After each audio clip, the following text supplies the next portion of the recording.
जय हिंद साथियों, आप सभी का आपके अपने परिवार आसमा सिविल एकेडमी के डेली करंट अफेयर में मैं इशार अहमद आप सभी का एक बार पुरजोर स्वागत करता हूं और आशा करता हूं कि आप सभी स्वस्थ हैं और बिल्कुल मस्त हैं। मेरे प्रिय साथियों, आज हम पढ़ेंगे 17 अक्टूबर के इंपॉर्टेंट करंट अफेयर्स जो कि हमारे एग्जाम के लिए बहुत ही इंपॉर्टेंट है। तो वीडियो में शुरू से अंत तक बने रहिएगा और चैनल में नए हैं तो चैनल को सब्सक्राइब कर लें और पहले से अगर चैनल में है तो मेरे प्रिय साथियों वीडियो को शेयर कर दीजिए फटाक से। ठीक है, करोगे ना? ठीक, चलो आओ आगे बढ़ते हैं आज की पॉजिटिविटी के साथ।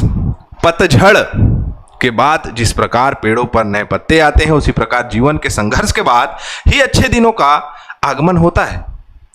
देखे होगे पतझड़ का जब मौसम आता है तो पेड़ अपने पत्तों को गिरा देता है, फिर वर्षा होती है, फिर से उसमें नए पत्ते आ जाते हैं और पेड़ फिर से हरा भरा हो जाता है। उसी प्रकार मेरे प्रिय साथियों जीवन भी वैसा ही है। जीवन में मैंने एक बहुत शानदार पर्सनालिटी के बात को सुना, जीवन के उतार चढ़ाव के बारे में। हिटमैन रोहित शर्मा को जानते होंगे। उनका अभी हालिया एक इंटरव्यू हुआ था। उन्होंने कहा कि जब बुरे दिन आते हैं, जब बुरा फॉर्म से वो जूझ रहे थे, तो उस समय क्या बेहतर करूं जिससे मेरा बेहतर दिन आ जाए, उसके लिए एफर्ट लगाना जरूरी है। ये बात सिद्ध नहीं है कि बुरे दिन के बाद अच्छे दिन आएंगे, लेकिन बुरे दिन में अच्छे दिन लाने के लिए जो व्यक्ति प्रयत्न करेगा, संघर्ष करेगा, वही व्यक्ति अपने अच्छे दिन को ला सकता है। बात बहुत गहरी है, ध्यान से और समर्पित होकर इस बात को सोचिएगा और समझिएगा। ओहो, लापता लेडीज फिल्म फेयर पुरस्कार मिला है इन्हें, सर्वश्रेष्ठ फिल्म और निर्देशक का पुरस्कार लापता लेडीज को। ठीक है, लेडीज लापता हो जाती है इस मूवी में, है ना। और ऐसे घूंघट ढाल के गांव में हमारे लोग बैठते हैं बहुत, तो घूंघट प्रथा को भी इसमें दिखाया गया है। ठीक है, और ये पुलिस वाले बने हैं, है ना। क्या इनका डायलॉग है? जिंदगी झंडवा फिर भी घमंडवा। इनका नाम बताओ, याद नहीं आ रहा है इनका नाम। रवि किशन नाम है इनका। ठीक है, चलो। साक्षी ने बिल्कुल सही आंसर दिया है और रजत कुर्रे ने भी सही आंसर दिया है।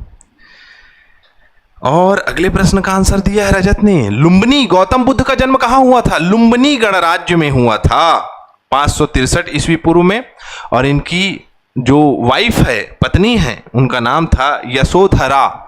लुम्बिनी गणराज्य नेपाल में इनका जन्म हुआ था। पिता शुद्धोधन शाक्य कुल के क्षत्रिय थे और राजा थे। राजा के पुत्र थे गौतम बुद्ध। और देवी माया जो कि कोलीय गणराज्य की, कोलीय वंश की क्षत्रिय महिला थी, जिनका विवाह शुद्धोधन से हुआ था। ठीक है, साहू जी थोड़ा सा भी मुस्कुराते हैं तो मुझे हंसी आ जाती है। मेरा बोलने का लहजा ही ऐसा है, तो मैं क्या कर सकता हूं। Very good. लुम्बिनी नेपाल में गौतम बुद्ध जी का जन्म हुआ था। हाल ही में DRDO द्वारा विकसित किस स्वदेशी प्रणाली ने 32,000 फीट की ऊंचाई से सफलतापूर्वक लड़ाकू फ्री फॉल जंप परीक्षण किया है? इसका नाम है सैन्य लड़ाकू पैराशूट प्रणाली। 32,000 फीट ऊंचाई, ओ माय गॉड। इतने ऊंचाई से DRDO द्वारा विकसित defence and research development organisation, ठीक है, DRDO स्वदेशी रूप से विकसित किया गया है इसे। इसका नाम है MCPS, मतलब कि military combat parachute system. Bharat की पहली एकमात्र प्रणाली जो 25,000 फीट से अधिक पर तैनात हो सकती है। और इससे भारत की आत्मनिर्भरता, भारत की सशक्तता, मजबूती प्रदर्शित होती है। इतना अच्छा इन्होंने इनोवेशन किया जिसमें विकास कार्य का काम किया है। ADRD मतलब कि aerial delivery research and development establishment Agra के द्वारा, और DEBEL मतलब defence beyond engineering and electromagnetical laboratory Bengaluru के द्वारा। ठीक है, आयातित उपकरणों की तुलना में आसान रख रखाव होगा इसका। आत्मनिर्भरता बढ़ गई हमारी। युद्धकालीन सेवा में क्षमता और मदद प्रदान करेगा। विदेशी निर्भरता अब हो जाएगी कम, क्योंकि डीआरडीओ में है दम। ठीक है, चलें। 1958 में बना है डीआरडीओ, नई दिल्ली में मुख्यालय है, रक्षा मंत्रालय के अंतर्गत आता है। वर्तमान प्रमुख कौन है? Doctor Sameer V Kamat. और बालस्य मूलम विज्ञानम, the source of strength is science, ये बोल रहे हैं। ठीक है, चेयरमैन समीर वी कामत हैं इसके, याद रहेगा। चलें आगे, चलें प्यारे बच्चों, चलो। हेनली पासपोर्ट इंडेक्स 2025 में भारत की रैंकिंग क्या सही है? क्या है? 85वां, ऐसी बोलेंगे ना, 85th, 85 नंबर का है। पहले नंबर में कौन है? हर बार की तरह सिंगापुर ही होगा, देख लो, भगवान कसम। फर्स्ट में कौन है? सिंगापुर है। दक्षिण कोरिया और जापान दूसरे नंबर में है। जर्मनी, इटली, स्पेन, स्विट्जरलैंड आदि यूरोपीय देश इसमें शामिल है। क्या है भाई? हेनले पासपोर्ट इंडेक्स वैश्विक रैंकिंग है जिसमें पासपोर्ट की ताकत मापी जाती है। पासपोर्ट की कैपेसिटी क्या है? नागरिक कितने देशों में बिना वीजा के जा सकते हैं किसी देश के, उसको प्रदर्शित करता है। और हमारे भारत में मात्र 57 देश के देश जो है बिना पासपोर्ट के जा सकते हैं। 2024 में 80 नंबर का रैंकिंग था, 5 स्थान की गिरावट हो गई है। पड़ोसी देश भूटान 92 नंबर का है, बांग्लादेश 100 नंबर में है, नेपाल 101 में है, पाकिस्तान 130 नंबर में है। ठीक है, इससे फर्क नहीं पड़ता है, हमको अपना इसको सुधारना है। पासपोर्ट की ग्लोबल रैंकिंग का काम करता है हेनले पासपोर्ट रैंकिंग। सारी चीजें तो बता चुका हूं। सबसे कमजोर है अफगानिस्तान, 12वें स्थान पर अमेरिका है। चलो अगला प्रश्न है, हाल ही में सर आज मेरा बहुत खुजला रहा है, क्यों पता है? धूल और जलवायु परिवर्तन। हरित अनावरण बनाओ, पेड़ पौधे लगाओ, ठीक है, नहीं तो मेरा बाल झड़ जाएगा। चलो आगे बढ़ते हैं। हाल ही में किस देश के राष्ट्रपति एंड्री रजोएलिना को महाभियोग लगाकर पद से हटा दिया गया है? तो आंसर तो पता चल गया होगा, ये मूवी देखे हो आप, मेडागास्कर। मेडागास्कर अफ्रीका महाद्वीप का एक देश है, हिस्सा है। और आप सभी को बता दूं कि एक समय काल था जिसका नाम है क्रीटेशियस टाइम पीरियड। अगर आप पढ़े होंगे भूवैज्ञानिक समयमान, तो उसमें सबसे पहले होता है एरा, एरा के बाद आता है पीरियड, पीरियड के बाद आता है इपोक, इपोक के बाद आता है एज।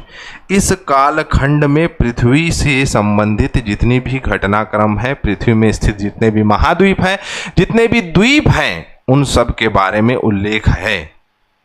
जब हम कभी पढ़ेंगे भूवैज्ञानिक समयमान, या जब हम भारत के प्राकृतिक विभाजन को पढ़ेंगे, तो आप इसे समझ सकते हैं।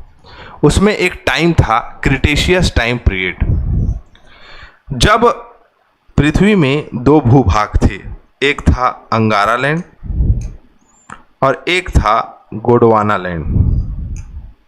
और इस गोंडवाना लैंड का हिस्सा था हमारा भारतीय प्लेट, इंडियन प्लेट। ये उत्तर की ओर आगे बढ़ा, और जब भारतीय प्लेट उत्तर की ओर आगे बढ़ रहा था, तो इसका एक टुकड़ा ऐसे करके टूट के अफ्रीका महाद्वीप यहाँ पर दिखाई देगा, इससे अलग हो गया। और यही देश है मेडागास्कर। जबरदस्ती का कहानी नहीं बता रहा हूँ, ये समझने योग्य है। तो मेडागास्कर एक जैव विविधता से संपन्न देश है। यहाँ पर तख्ता पलट हो गया है। और ये मेडागास्कर मूवी है, इसमें एक गाना है, हिल हिल के नाचो नाचो, हिल हिल के नाचो, I like to move it, I like to move it. ऐसा गाना है, सुनना बहुत अच्छा लगेगा। जब मन अशांत हो जाए, कुछ अच्छा फनी करने का मन करे, जैसे कि मैं अभी कर रहा हूँ, तो ये मूवी को देखना, इसमें ऐसे ऐसे करके नाचते हैं। अब नाच के थोड़ी दिखाऊंगा, इधर आ जाओ। अब मेडागास्कर में जैन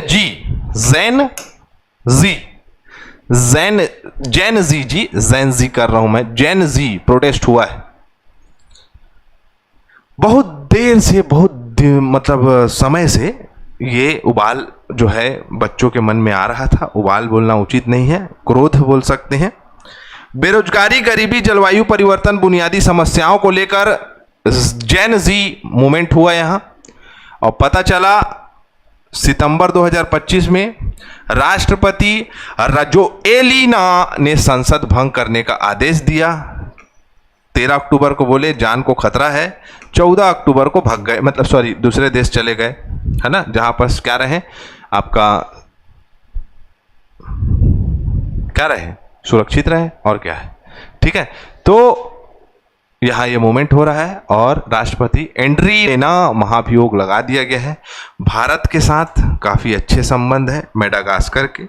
मेडागास्कर को भारत सपोर्ट करता है, देख सकते हैं यहाँ आसपास लिखाया है। हाँ, कृषि, ऊर्जा, ग्रामीण विकास में जो है भारत ने सपोर्ट करने का प्रयास किया है। मोदी जी मिलने भी गए थे 2024 में राष्ट्रपति राजोएलिना की बैठक में।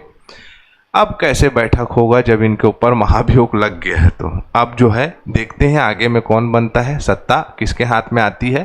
खैर, हम आगे बढ़ते हैं, करंट अफेयर पढ़ रहे हैं। वर्ष 2025-26 के लिए फिक्की जानते हो जी क्या होता है? Federation of Indian chamber of commerce and industry के नए क्या निर्वाचित अध्यक्ष के रूप में किसे नियुक्त किया गया है? निर्वाचित अध्यक्ष के रूप में किसे नियुक्त किया गया है? निर्वाचित होकर, क्या नाम है इनका? अनंत गोयनका नाम है इनका। अब ये फिक्की जो कि भारत का एक व्यवसायी अभिन्न अंग है, अनंत गोयनका आरपीजी समूह के उपाध्यक्ष रहे, तीसरी पीढ़ी के उद्योगपति हैं। आरपीजी समूह के डिजिटल ट्रांसफॉर्मेशन और आधुनिक प्रदान के योगदान दिया है इन्होंने। हर्षवर्धन अग्रवाल जी का ये जगह लेंगे। भारत के उद्योग के प्रतिनिधित्व करने का कार्य फिक्की का है। सरकार के साथ आर्थिक नीतियों का काम फिक्की का है। अंतर्राष्ट्रीय व्यापारिक साझेदारी बढ़ाने का काम फिक्की का है। और निवेश, नवाचार, उद्योग विकास को प्रोत्साहित करने का कार्य फिक्की का है। और भारतीय वाणिज्य एवं उद्योग महासंघ 1927 में बना है। घनश्याम दास बिड़ला इसके क्या है, संस्थापक है। नई दिल्ली में मुख्यालय है। और जो है फिक्की के अरे इसको तो बता दूं, हर्षवर्धन अग्रवाल वर्तमान अध्यक्ष हैं, जो कि अब इसके अनंत गोयनका रहेंगे। ठीक है, चलो सही है। हाल ही में किस प्राचीन शिप बिल्डिंग कंपनी को मिनी रत्न कंपनी का दर्जा दे दिया गया है? प्राचीन है भैया, प्राचीन मतलब बहुत समय से काम कर रहा है। Hindustan shipyard limited, HSL। ये निजी क्षेत्र और सहकारी क्षेत्र, भारतीय वायुसेना सभी को शिपयार्ड बना के देता है। ठीक है, तो इनको मिनी रत्न मिल गया है ना। शिपयार्ड के पुनरुत्थान भारत के समुद्री रक्षा निर्माण के क्षेत्र में भूमिका मजबूत की है। 2010 तक रक्षा मंत्रालय के अधीन लाया गया था। बहुत ज़्यादा करप्शन हो रहा था। 1941 में बना हुआ है। बाद में इसका फिर से तकनीकी पुनर्गठन किया गया। 2015 के बाद इसमें और जो है कौशल विकास किया गया और आज की डेट में इनका जो है प्रोडक्शन बहुत अच्छा हो गया है और इन्हें मिनी रत्न का दर्जा दे दिया गया है। आप लोगों के लिए ये स्क्रीनशॉट है, ले सकते हैं। और PDF हमारे टेलीग्राम चैनल में मिल जाएगा, तो वहाँ से भी आप ले सकते हैं क्या PDF। ठीक है, तो दादा तो ये जो है आपको मिल जाएगा। मेरे बैक पेन होते रहता है, ठीक है, थोड़ा सा एक्सरसाइज करते रहता हूँ कभी, और बैठे बैठे पढ़ते हैं तो हो जाता है, तो इसीलिए निकल जाता है ए दादा। ठीक है, तो ये आप ले सकते हैं, PDF इसको मिल जाएगा हमारे टेलीग्राम चैनल में। चलो आगे बढ़ते हैं रिवीजन की ओर। विश्व खाद्य दिवस 16 अक्टूबर को मनाया जाता है। तो खाने में जो है ध्यान दें, खाने को अच्छा अच्छा खाएं, आड़ा बड़ा मत खाएं। खाली समोसा, बड़ा, भजिया, आलू गुंडा ये सब चीज़ के चक्कर में ना पड़ें। ठीक, ऑफलाइन डिजिटल रुपया का शुभारंभ कर दिया गया है भारतीय रिजर्व बैंक के द्वारा। समझौता ज्ञापन हस्ताक्षर किया गया है। सांस्कृतिक आदान प्रदान किया गया है। आपसी संबंध मजबूत किया गया है भूटान के साथ, सॉरी भूटान बोलता हूँ, क्या नाम है जी जगह का, मंगोलिया के साथ, है ना। मोदी जी गए थे मिलने। ऑस्ट्रेलिया में जो है ऑस्ट्रेलिया, संयुक्त राज्य अमेरिका होगा। संयुक्त राज्य अमेरिका के साथ डाक सेवाएं वापस शुरू कर दी गई है, ठीक है, ऑस्ट्रेलिया लाल हो गया उसमें। लिम्बस लाइव केस डैशबोर्ड चालू किया गया है, जो कि भारत के न्यायपालिका का एक बहुत ही अच्छा कार्य है। IUCN केंटन मिलर पुरस्कार 2025 जीतने वाली पहली भारतीय महिला कौन बनी? इसको प्रश्न को पूछेगा। इंटरनेशनल यूनियन और कंजर्वेशन ऑफ नेचर का प्रश्न है। IR जिसमें पूछा जाता है, करंट अफेयर जिसमें पूछा जाता है, उस एग्जाम में देखने को मिलेगा, देख लेना, ठीक है, आप लोग के लिए प्रश्न है। और निम्नलिखित में से किस राजवंश के अभिलेख में इस परंपरा का पता चलता है कि लुम्बिनी शाक्यमुनि बुद्ध का जन्म स्थल था? बताओ, मौर्य, शुंग, सातवाहन या कुषाण? आप लोगों के लिए प्रश्न है। हमारा सत्र यहीं कंप्लीट होता है। मैं इसी के साथ इजाजत चाहूंगा।